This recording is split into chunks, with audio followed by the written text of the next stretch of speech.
Ok, dunque stesso identico esercizio, quello che vogliamo fare è calcolare le composizioni di f con g e di g con f e capire quant'è il dominio. Come prima, nulla di nuovo, si tratta di polinomi, quindi la composizione di polinomi resta definita su tutto R. Le funzioni polinomiali non hanno mai problemi di definizione, quindi andiamo a fare g composto con f, quindi vuol dire come prima che ovunque compare la variabile della g io la devo trattare invece come se fosse tutta la f di x. Quindi al posto di mettere qui, e io la spiego sempre con un cuoricino questa cosa, quindi la funzione g che cosa mi dice? Mi dice prendi questo tuo cuoricino e togli 3. Allora chi è il mio cuoricino in questo caso? Sarà tutta la funzione f, quindi 3x quadro meno 2x e seguo letteralmente l'istruzione della f, quindi vado a togliere 3. Quindi questa parte qui rappresenta la mia variabile, ho solo sostituito quello. Quindi vediamo adesso se esce, perché sistemando il tutto, anzi in realtà non c'è niente da sistemare perché il polinomio è uscito anche ordinato,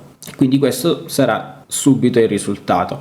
E infatti è così: 3x quadro meno 2x meno 3. Ora che succede se faccio il discorso al contrario? Quindi vado a calcolare la f al cui interno c'è la g di x. Quindi adesso diventa più complicato perché devo seguire qui le mie istruzioni, quindi devo trattare la variabile in questo modo. Mi confondo di meno se uso un simbolo e io in genere tendo ad utilizzare sempre il cuoricino, quindi ovunque compare il cuoricino io mi devo comportare in quel modo. Quindi vuol dire che qui cosa dovrò fare? Dovrò fare 3 che moltiplica tutta la g di x al quadrato meno 2 volte la g di x. Quindi questo qui, come si può vedere, rappresenta il nostro cuoricino.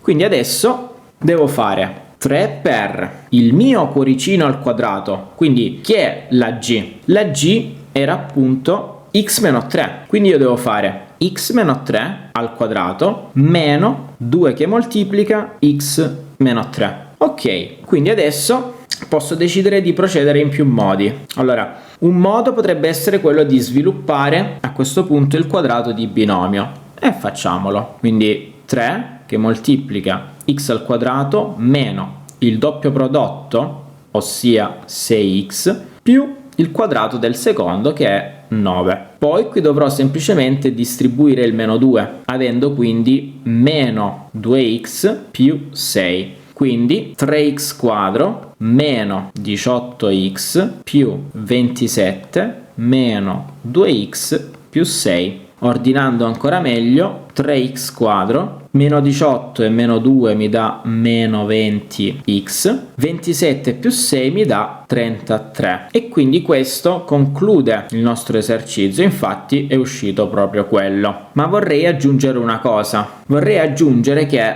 la funzione f si potrebbe anche riscrivere meglio, cioè se noi andiamo a vedere la struttura di questa funzione, no? Di cosa mi posso accorgere? Che avrei potuto raccogliere una cosa, cioè f di x che è uguale a 3 volte la variabile al quadrato meno 2 volte la variabile, avrei potuto riscriverla come la variabile che moltiplica 3x meno 2. Quindi avrei potuto comportarmi anche in questo modo, il che vuol dire che questa espressione poi si semplifica un pochettino, perché ad esempio già da qui ci si poteva accorgere di questo, perché per esempio si poteva andare a raccogliere l'x meno 3, quindi scrivere x meno 3 che moltiplica 3x meno 3 meno 2 e quindi da qui ottenere x meno 3, 3x meno 9 meno 2 e quindi x meno 3, 3x meno 11, per poi ottenere alla fine che cosa? 3x quadro meno 11x meno 9x meno 33. In realtà alla fine è venuto più complicato e con un passaggio in più. Quindi a volte si può essere fortunati, a volte no. Quindi questo è quello che sarebbe successo se io avessi raccolto, perché avrei avuto g di x per 3 g di x meno 2, seguendo che cosa? Questo principio qui di raccoglimento. Ora, per come è andato l'esercizio conviene non pensarci, però ci sono molti casi in cui invece raccogliendo mi risparmio il lavoro. Qui si poteva andare, diciamo, di ignoranza, di forza bruta, e non sarebbe cambiato nulla, anzi, ripeto, avremmo fatto meno passaggi forse. E quindi questo ci conclude l'esercizio.